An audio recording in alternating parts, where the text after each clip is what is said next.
نے اپنی زندگی میں جو کارنامے انجام دیے ان میں سے ایک اہم ترین کارنامہ ہے وہ نبی اکرم کی ذات کا ایسا دفاع کرنا ہے کہ جس کی کوئی مثال بعد کی تاریخ میں ہمارے سامنے موجود نہیں۔ نبی اکرم کی ذات کا نہ صرف جسمانی دفاع کرنا بلکہ شدت کے ساتھ معنوی دفاع کرنا، اور ان دونوں کو میں آپ کی خدمت میں بیان کروں گا۔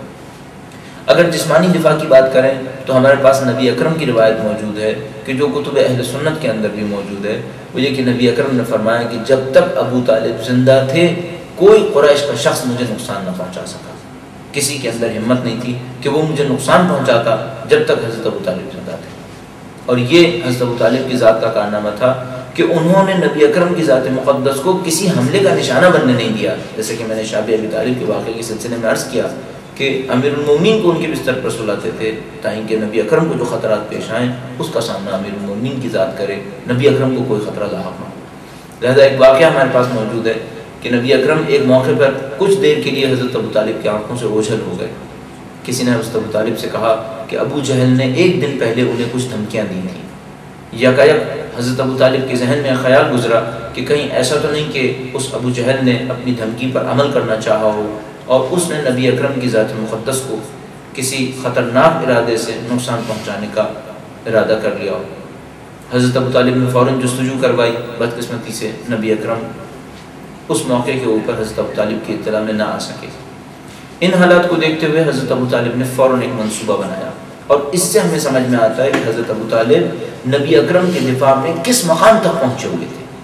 معاملہ یہ نہیں تھا کہ وہ ایک بھتیجے کا دفاع کر رہے تھے، معاملہ اس حد پہ تھا کہ اس بھتیجے کی خاطر وہ تمام عرب قبائل سے لڑائی مول لینے کو تیار تھے۔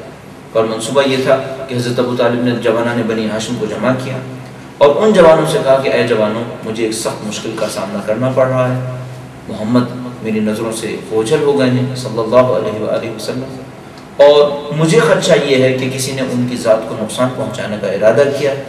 فرمایا میں نے یہ ارادہ کیا ہے کہ میں خانہ کعبہ جاؤں گا اور جتنے بھی کفار کے سربراہ وہاں موجود ہیں ان سب کی گردنوں کو اڑا دوں گا، تم لوگ میرے ساتھ چلو، خانہ کعبہ میں ہم پہنچیں گے، ایک ایک سردار کی پشت پر کھڑے ہو جانا اور جب میں اشارہ کروں تو سب کی گردنوں کو اڑا دینا۔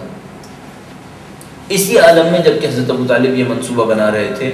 اور اس منصوبے پر عملی جامہ پہنانے کے لیے گھر سے نکلنے والے تھے کہ یکایک کسی نے نبی اکرم کو اطلاع دی کہ آپ کے چچا آپ کی حمایت میں اتنا سخت اقدام انجام دینے والے ہیں۔ نبی اکرم فوراً تشریف فرما ہوئے، اور تاریخ میں لکھا ہوا ہے کہ حضرت ابو طالب نے نبی اکرم کو اپنے گلے سے لگا لیا، گریہ فرمایا اور کہا کہ میرے بھتیجے اتنی دیر بغیر اطلاع دیے میری نظروں سے اوجھل مت ہوا کرو کیونکہ یہ میرے لیے سخت ہے۔ اور ایسے ایک موقع پر انہوں نے ایک فیصلہ کیا کہ آئندہ بھی تمام کفار کو ایسی دھمکیوں سے روکنے کے لیے کچھ نہ کچھ عمل کا اظہار ضروری ہے۔ لہذا عین منصوبے کے مطابق جوانان بنی ہاشم کو لے کر دوبارہ خانہ کعبہ پہنچے، دوبارہ ان جوانوں کو سرداروں کے سروں کے پیچھے کھڑا کیا اور اس موقع کے اوپر تمام سرداروں کو مخاطب کر کے اعلان کیا کہ اے سرداروں، تم جانتے ہو کہ میں اپنے بھتیجے کو کتنا پسند کرتا ہوں، اور تم جانتے ہو کہ تم میں سے بعض لوگ اس بھتیجے کے دشمن موجود ہیں اور چاہتے ہیں کہ ان کی جان کو کوئی نقصان پہنچائیں۔ میں تمہیں بتایا دیتا ہوں کہ جو میرا ارادہ تھا وہ یہ کہ میں تمام تم سرداروں کی گردنوں کو اڑا دیتا اگر میرے بھتیجے کو کوئی نقصان پہنچتا۔ اور اس دھمکی کے بعد کفار مکہ میں سے کسی کی ہمت نہیں ہوئی کہ وہ نبی اکرم کو نقصان پہنچانے کا خیال بھی ذہن کے اندر لائے، چونکہ سب نے بآسانی پہچان لیا کہ بنی ہاشم اس معاملے کے اندر کسی بھی کمپرومائز پر تیار نہیں ہوں گے۔ اب وہ لوگ کہ جو کہتے ہیں کہ حضرت ابو طالب نے نبی اکرم کا دفاع بھتیجے ہونے کے ناطے کیا، ان سے ہمارا ایک سادہ سا سوال ہے کہ کیا ایک بھتیجے کے دفاع کے لیے 10 بھتیجوں کو قربان کریں گے حضرت ابو طالب؟ اگر معاملہ صرف بھتیجے ہونے کا ہوتا تو ایک بھتیجے کے دفاع کے لیے کیا تمام عرب کے قبیلوں سے اور تمام عرب کے سرداروں سے جنگ مول لیں گے جس کے اندر دسیوں اور سینکڑوں افراد کے مارے جانے کا خدشہ تھا؟ ظاہر ہے کہ حضرت ابو طالب اگر صرف بھتیجے ہونے کے ناطے یہ کام کر رہے ہوتے تو دوسرے بھتیجوں کے بارے میں بھی ان کو کچھ نہ کچھ سوچنا چاہیے تھا، اپنی ذات کے بارے میں کچھ سوچنا چاہیے تھا، اپنے بھائیوں اور ان کی اولادوں کے بارے میں سوچنا چاہیے تھا، لیکن یہ نبی اکرم کی ذات تھی جو ان کے تمام بھتیجوں اور پورے خاندان کے اوپر تقدم حاصل کر رہی تھی۔ لہذا ایک موقع پر بھی انہوں نے یہ نہیں سوچا کہ اگر میں محمد کے دفاع میں صلی اللہ علیہ وآلہ وسلم کے دفاع میں آگے جاؤں گا تو مجھے کتنے بڑے خطرے کا سامنا کرنا ہوگا، اور یہ صرف اسی وقت ممکن ہے کہ کوئی شخص رشتہ داری سے نکل کر اس کو دین اور مذہب کی ذمہ داریوں میں لا کر دیکھے۔ یہ ایک واقعہ جس میں نظر آتا ہے کہ کس طریقے سے حضرت ابو طالب نے اپنے سیاسی مقام کا استفادہ کیا، اپنے سیاسی حیثیت کا استفادہ کیا، اور اس کے ذریعے سے کفار مکہ کو ایسی تنبیہ کی کہ پھر کبھی وہ نقصان پہنچانے کا ارادہ نہ کریں۔ اس کے علاوہ ہمارے پاس تاریخ میں موجود ہے کہ حضرت ابو طالب سردار مکہ ہونے کے ناطے حجر اسماعیل کے اندر تشریف فرما ہوا کرتے تھے۔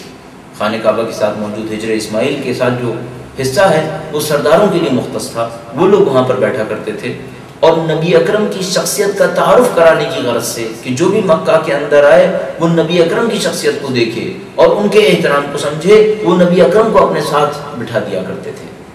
کفار مکہ شدت کے ساتھ اعتراض کرتے تھے کہ یہ جو ہمارے اجداد کو برا بھلا کہنے والا ہے، یہ ہمارے خداؤں کا برا بھلا کہنے والا ہے، اس کو کیوں اپنے ساتھ بٹھایا کرتے ہیں؟ آپ سردار ہیں تو آپ بیٹھا کرنا۔ لیکن حضرت ابو طالب فرماتے تھے کہ یہ میرا بھتیجا ہے اور مجھے اختیار ہے کہ میں اپنے ساتھ کس کو بٹھاؤں اور کس کو نہ بٹھاؤں۔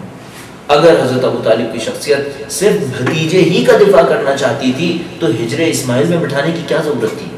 کیا دفاع کے لیے، جان بچانے کے لیے ہجر اسماعیل میں بٹھایا تھا؟ تو جان تو کہیں اور بھی بچ سکتی تھی۔ ہجر اسماعیل میں بٹھانے کا مقصد ہی یہ تھا کہ تمام آنے والے عرب نبی اکرم کو دیکھیں، ان کے پیغام کو سننے کی کوشش کریں، اور نبی اکرم حضرت ابو طالب کی اس سرپرستی کے اندر اور اس حفاظت کے اندر دین اسلام کی تبلیغ کے فریضوں کو انجام دیا کرتے تھے۔ تو ہم دیکھتے ہیں کہ حضرت ابو طالب کی شخصیت نے نبی اکرم کے لیے جو دوسرا کارنامہ انجام دیا، پہلا تو یہ تھا کہ جاہلیت کے زمانے میں فضیلتوں کا احیاء کیا، اور دوسرا کارنامہ یہ تھا کہ نبی اکرم کی ذات مقدس کا ایسا دفاع کیا کہ جس کی کوئی نظیر ہمارے پاس موجود نہیں ہے۔ اور میں بار بار شاب ابی طالب کا عرض کروں گا کہ 3 سال اپنے پورے خاندان کو اتنے بڑے رسک میں اور اتنے بڑے خطرے میں مبتلا کر دینا، اتنی بڑی قربانی دے دینا، اتنا زیادہ ایثار کرنا، یہ کسی قرابت داری کے تحت نہیں ہے۔ لہذا جو لوگ کسی قرابت داری کی وجہ سے ایسے ہونے کا دعویٰ کرتے ہیں تو ہم ان سے کہیں گے کہ کیا عرب میں ان کے سامنے ایسی کوئی اور مثال بھی موجود ہے کہ جس میں قبیلے کے کسی سردار نے اپنے ایک بھتیجے کی خاطر، صرف خونی رشتے کی خاطر، اور میں جو صرف خونی رشتہ کہہ رہا ہوں اس مقام دینی کے مقابلے میں کہہ رہا ہوں کہ حضرت ابو طالب نبی اکرم کا دفاع خونی رشتے کی ناطر کر رہے ہوتے تو اس کی کوئی حد ہوتی، دوسرے خونی رشتوں اور ناتوں کا بھی خیال کر رہے ہوتے۔ یہ دفاع صرف نبی ہونے کے ناطے تھا، جانتے تھے کہ میرے بھتیجے کو کون سا اعلیٰ مقام نصیب ہوا ہے، کتنی بڑی فضیلت ہے جو پروردگار نے عنایت فرمائی ہے، اور اسی کی خاطر نبی اکرم کا اتنی شدت سے دفاع فرمایا کرتے تھے۔ تیسرا کارنامہ جو حضرت ابو طالب کی ذات مقدس نے جاہلیت کے زمانے میں اور اعلان نبوت کے بعد انجام دیا، وہ یہ تھا کہ نبی اکرم کے اطراف میں حامیوں کے گروہ کو آنے کا ایک موقع فراہم کر دیا۔ یعنی وہ زمانہ تھا کہ جب کوئی نبی اکرم کی حمایت کرنے کو تیار نہیں تھا، کوئی نبی اکرم کا ساتھ دینے کو تیار نہیں تھا، اور جو لوگ ساتھ دینے والے تھے وہ خود اتنے کمزور تھے کہ عرب کے معاشرے کے اندر وہ ذلت کا شکار ہوئے تھے۔ ایسے ایک موقع کے اوپر حضرت ابو طالب نے نبی اکرم کو ایسے افراد فراہم کر دیے جن کے ذریعے سے نبی اکرم کی طاقت میں کئی گنا اضافہ ہو گیا۔ لہذا ہمارے پاس بار بار موجود ہے اور اس تاریخ کے اندر مسلسل درج ہوا ہوا ہے کہ حضرت ابو طالب کے فرزند امیر المومنین علی ابن ابی طالب علیہ السلام نے نبی اکرم کی جان کے دفاع میں، نبی اکرم کے پیغام کے دفاع میں جو قربانیاں دیں وہ کسی کے لیے بھی قابل انکار نہیں ہے، اور یہ سب کا سب حضرت ابو طالب کی اس اعلیٰ تربیت کے سائے میں انجام پایا کہ جو وہ امیر المومنین اور ان کے گھرانے کے لیے انجام دے رہے تھے۔ تو ہم دیکھتے ہیں کہ خاص افراد کو حضرت ابو طالب نے فراہم کیا کہ جو نبی اکرم کے اطراف میں موجود ہوئے، اور ان 10 سالوں میں جن 10 سالوں میں حضرت ابو طالب تشریف فرما تھے، نبی اکرم کو فرمانا آپ کی خدمت میں عرض ہوا کہ فرمایا کہ کبھی قریش مجھے نقصان نہیں پہنچا سکے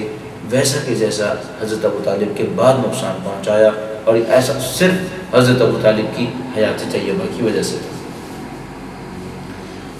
اب یہ ہے کہ حضرت ابو طالب کے حوالے سے جو بحث بہت مشہور ہو گئی اور ایک الزام کی صورت میں لوگوں کے سامنے بیان ہوئی، وہ یہ ہے کہ کیا حضرت ابو طالب ایمان لائے تھے یا حضرت ابو طالب ایمان نہیں لائے تھے۔ اس بحث کو اگر تاریخی اعتبار سے دیکھا جائے تو آج سے کچھ عرصے پہلے تک چندہ اہمیت نہیں دی جاتی تھی،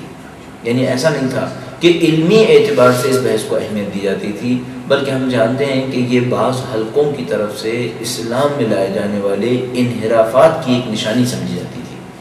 یعنی یوں سمجھا جاتا تھا کہ تاریخ کے اندر کافی انحرافات ہو چکے ہیں، مصنوعی احادیث گھڑی گئی ہیں، اور ان مصنوعی احادیث کے نتیجے میں ایمان ابو طالب کے اوپر شک کیا جاتا تھا۔ لہذا کثرت کے ساتھ اہل سنت اس بات کے معتقد تھے کہ حضرت ابو طالب شدت کا ایمان رکھتے تھے، اور ان کے ایمان کے درجات کو بیان کیا جاتا تھا۔